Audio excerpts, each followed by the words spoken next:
ಇನ್ನು ರಣರಂಗವಾಗುತ್ತಾ ಸಂಸತ್ ಬಜೆಟ್ ಅಧಿವೇಶನ ಅನ್ನುವ ಪ್ರಶ್ನೆ ಕಾಡ್ತಾ ಇದೆ. ಮೋದಿ ಸರ್ಕಾರದ ವಿರುದ್ಧ ಸಮರಕ್ಕೆ ಸಜ್ಜಾಗಿದೆ ಕಾಂಗ್ರೆಸ್.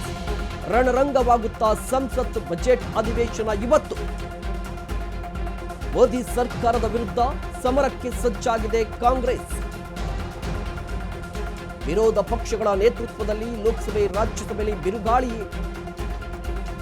ವಕ್ಫ್ ಮಸೂದೆ, ಕುಂಭಮೇಳ ದುರಂತ ಸೇರಿದಂತೆ ಹಲವು ಅಸ್ತ್ರ ಪ್ರಯೋಗ ಸಾಧ್ಯತೆ ಇದೆ. ಮೊದಲ ದಿನವೇ ಸರ್ಕಾರದ ವಿರುದ್ಧ ಸಮರದ ಸೂಚನೆಯನ್ನ ಕೊಟ್ಟಿದ್ರು ವಿರೋಧ ಪಕ್ಷಗಳು.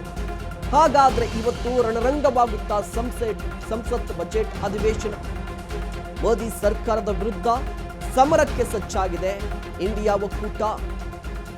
ವಿರೋಧ ಪಕ್ಷಗಳ ನೇತೃತ್ವದಲ್ಲಿ ರಾಜ್ಯಸಭೆ ಮತ್ತು ಲೋಕಸಭೆಯಲ್ಲೂ ಕೂಡ ಹೋರಾಟ ನಡೆಯುವ ಸಾಧ್ಯತೆ ಇರುವಂಥದ್ದು. ಮೊದಲ ದಿನವೇ ಒಂದಿಷ್ಟು ಸೂಚನೆ ಸಿಕ್ಕಿತ್ತು. ಏನಪ್ಪಾ ಅಂತ ಹೇಳಿದ್ರೆ, ವಿರೋಧ ಪಕ್ಷಗಳು ಕುಂಭಮೇಳದ ದುರಂತ ಜೊತೆಗೆ ವಕ್ಫ್ ಮಸೂದೆಗೆ ಸಂಬಂಧಪಟ್ಟಂತೆ ಒಂದಿಷ್ಟು ಪ್ರತಿಭಟನೆಯನ್ನ ಮಾಡಿತ್ತು. ಇವತ್ತಿನಿಂದ ಮತ್ತೆ ಸಂಸತ್ ಅಧಿವೇಶನ ಆರಂಭವಾಗುತ್ತೆ. ಹಾಗಾದ್ರೆ ಇವತ್ತಿನ ಸಂಸತ್ ಅಧಿವೇಶನದಲ್ಲಿ ಬಿರುಗಾಳಿ ಎದ್ದೇಳುತ್ತಾ ಇವತ್ತೇ ವಕ್ಫ್ ಮಸೂದೆ ಮಂಡನೆಗೂ ಕೂಡ ಪ್ಲಾನ್ ಅನ್ನ ಮಾಡಿಕೊಂಡಿದೆ ಸರ್ಕಾರ. ಜಂಟಿ ಸದನ ಸಮಿತಿ ಶಿಫಾರಸು ನಂತರ ಮಸೂದೆ ಮಂಡನೆಗೆ ತಯಾರು ಮಾಡಿಕೊಂಡಿದೆ.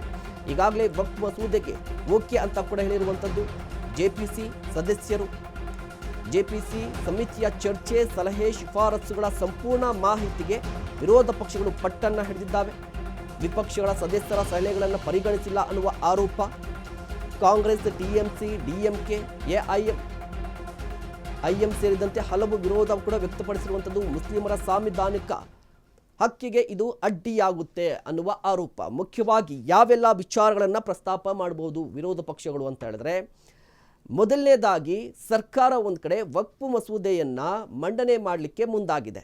ಇದನ್ನ ವಿರೋಧಿಸಿ ಜೊತೆಗೆ ಈ ಹಿಂದೆ ಜೆಪಿಸಿ ಸದಸ್ಯರು ಅಥವಾ ಆ ಕಮಿಟಿ ಇತ್ತಲ್ವಾ, ಆ ಕಮಿಟಿ ಯಾವ ರೀತಿಯಾಗಿ ಸಲಹೆ ಸೂಚನೆಗಳನ್ನು ಕೊಟ್ಟಿದ್ದೆ ಅನ್ನೋದರ ಬಗ್ಗೆ ಮಾಹಿತಿಯನ್ನ ಕೊಡಬೇಕು ಅಂತ ಹೇಳಿ ವಿರೋಧ ಪಕ್ಷಗಳು ಕೂಡ ಒತ್ತಾಯ ಮಾಡುವ ಸಾಧ್ಯತೆ ಇದೆ. ಇನ್ನು ವಿಪಕ್ಷಗಳ ಹೋರಾಟಕ್ಕೆ ಪ್ರತಿತಂತ್ರವನ್ನು ಕೂಡ ರೂಪಿಸಿದೆ ಬಿಜೆಪಿ. ಖರ್ಗೆ, ಸೋನಿಯಾ ಗಾಂಧಿ ಅವರ ಹೇಳಿಕೆ ಪ್ರಸ್ತಾಪ ಮಾಡಿ ತಿರುಗೇಟು ಕೊಡುವ ಪ್ಲಾನ್ ಕೂಡ ಇದೆ.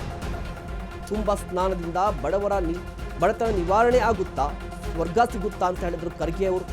ದ್ರೌಪದಿ ಮುರ್ಮು ಬಗ್ಗೆ ನೀಡಿದಂಥ ಬಡಪಾಯಿ ಮಹಿಳೆ ಹೇಳಿಕೆ ಪ್ರಸ್ತಾಪಕ್ಕೆ ತಯಾರಿಯನ್ನು ಕೂಡ ಮಾಡಿಕೊಂಡಿದೆ. ಕಾಂಗ್ರೆಸ್ ಬಿಜೆಪಿ ನಡುವೆ ಜಿದ್ದಾಜಿದ್ದಿನ ಸಮರಕ್ಕೆ ವೇದಿಕೆ ಆಗುತ್ತಾ ಸದನ. ಒಂದು ಕಡೆ ವಿರೋಧ ಪಕ್ಷಗಳು ಕೂಡ ಹೋರಾಟವನ್ನು ಮಾಡಬೇಕು ವಕ್ಫ್ ಜೊತೆಗೆ ಕುಂಭಮೇಳಕ್ಕೆ ಸಂಬಂಧಪಟ್ಟಂತೆ, ದುರಂತಕ್ಕೆ ಸಂಬಂಧಪಟ್ಟಂತೆ ಅಂತ ಪ್ಲಾನ್. ಮತ್ತೊಂದು ಕಡೆ ಬಿಜೆಪಿ ಕೂಡ ಟ್ಯಾಕಲ್ ಮಾಡಬೇಕಲ್ವಾ. ಯಾವ ರೀತಿ ಟ್ಯಾಕಲ್ ಅಂತ ಹೇಳಿದ್ರೆ, ಖರ್ಗೆ ಅವರು ಮೊನ್ನೆ ಅಷ್ಟೇ ಒಂದು ಹೇಳಿಕೆಯನ್ನು ಕೊಟ್ಟಿದ್ದಾರೆ. ಕುಂಭಮೇಳದಲ್ಲಿ ಸ್ನಾನವನ್ನ ಮಾಡಿದ್ರೆ ಬಡತನ ಹೋಗುತ್ತಾ, ಸ್ವರ್ಗ ಸಿಗುತ್ತಾ ಅಂತ ಕೇಳಿದ್ರು.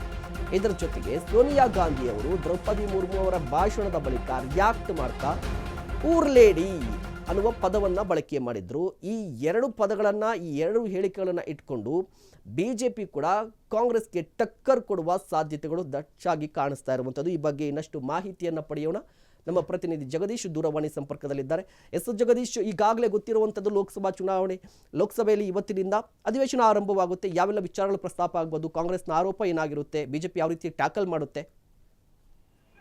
ಎಸ್ ಮಹೇಶ್, ಇವತ್ತಿನ ಅಧಿವೇಶನ ಒಂದು ರೀತಿಯಾಗಿ ರಣರಂಗವಾಗುತ್ತಾ ಅಂತಾನೆ ಕಾದ್ ನೋಡ್ಬೇಕಾಗಿರುವಂತದ್ದು. ಯಾಕಂದ್ರೆ ಮೋದಿ ಸರ್ಕಾರದ ವಿರುದ್ಧ ಈಗಾಗಲೇ ಕಾಂಗ್ರೆಸ್ ಸರ್ಕಾರ ಹಲವು ಪ್ಲಾನ್ ಅನ್ನ ಮಾಡ್ಕೊಂಡಿರುವಂತದ್ದು, ಅಂದ್ರೆ ಹಲವು ಅಸ್ತ್ರಗಳನ್ನ ರೂಪಿಸಿರುವಂತದ್ದು. ಆ ಅಸ್ತ್ರಗಳು ಯಾವ್ಯಾವ ಅಂತ ನೋಡೋದಾದ್ರೆ, ಕುಂಭಮೇಳದ ಕಾಲ್ತುಳಿತದಿಂದ ಹಲವಾರು ಜನರು ಸಾವನ್ನಪ್ಪಿರುವಂತ ವಿಚಾರ ಆಗಿರ್ಬೋದು. ಮತ್ತೆ ಹೆಚ್ಚುತ್ತಿರುವ ಈಗ ಸದ್ಯದಲ್ಲಿ ಭಾರತದಲ್ಲಿ ನಿರುದ್ಯೋಗ ಸಮಸ್ಯೆ ಕೂಡ ಹೆಚ್ಚುತ್ತಾ ಇರುವಂತದ್ದು, ಆ ಸಮಸ್ಯೆ ಬಗ್ಗೆ ಆಗಿರ್ಬೋದು. ಮತ್ತೆ ರೈತ ಆಗಿರ್ಬೋದು. ಮತ್ತೆ ಒಂದು ದೇಶ ಒಂದು ಎಲೆಕ್ಷನ್ ಜಾರಿಗೆ ಆಗ್ತಾ ಇದೆ, ಆ ವಿಚಾರದ್ದು ಕೂಡ ವಿರೋಧ ಮಾಡುವ ಸಾಧ್ಯತೆಗಳು ಕೂಡ ಇರುವಂತದ್ದು. ಮತ್ತೆ ವಕ್ಫ್ ಏನ್ ಮಸೂದೆ ಜಾರಿ ಆಗ್ತಿದೆ, ಸರ್ಕಾರದವರು ಏನ್ ಈ ಮಸೂದೆಯನ್ನ ಈಗಾಗಲೇ ಸದನದಲ್ಲಿ ಏನು ಓಕೆ ಅಂತ ಹೇಳಿದ್ದಾರೆ, ಆ ವಿಚಾರವಾಗಿರ್ಬೋದು. ಮತ್ತೆ ಈ ವಿಚಾರಕ್ಕೆ ಸಂಬಂಧಪಟ್ಟಂತೆ ವಿಪಕ್ಷಗಳ ಸಲಹೆಗಳನ್ನು ಕೂಡ ಇಲ್ಲಿ ಪರಿಗಣಿಸಿಲ್ಲ ಅಂತ ಈ ಸರ್ಕಾರದವರು ವಿಪಕ್ಷಗಳು ಆರೋಪ ಮಾಡ್ತಿರುವಂತದ್ದು. ಈ ವಿಚಾರ ಮತ್ತು ಹಲವು ವಿಚಾರಗಳನ್ನು ಮತ್ತೆ ಪ್ರತಿತಂತ್ರವನ್ನು ಈಗ ಬಿಜೆಪಿ ಸರ್ಕಾರ ರೂಪಿಸಿರುವಂತದ್ದು. ಪ್ರತಿತಂತ್ರ ಯಾವ ವಿಚಾರ ಅಂತಂದ್ರೆ, ಮಲ್ಲಿಕಾರ್ಜುನ್ ಖರ್ಗೆ ಆಗಿರ್ಬೋದು, ಮತ್ತೆ ಸೋನಿಯಾ ಗಾಂಧಿ ಹೇಳಿಕೆ ಆಗಿರ್ಬೋದು. ಈ ಹೇಳಿಕೆ ಅಂತಂದ್ರೆ, ಕುಂಭಮೇಳ ಸ್ನಾನದಿಂದ ಸ್ವರ್ಗ ಸಿಗುತ್ತಾ, ಬಡತನ ನಿವಾರಣೆ ಆಗತ್ತಾ, ಮತ್ತೆ ದ್ರೌಪದಿ ಮುರ್ಮು ಬಗ್ಗೆ ಸೋನಿಯಾ ಗಾಂಧಿ. ಧನ್ಯವಾದ ಜಗದೀಶ್ ತಮ್ಮೆಲ್ಲ ಮಾಹಿತಿಗಾಗಿ.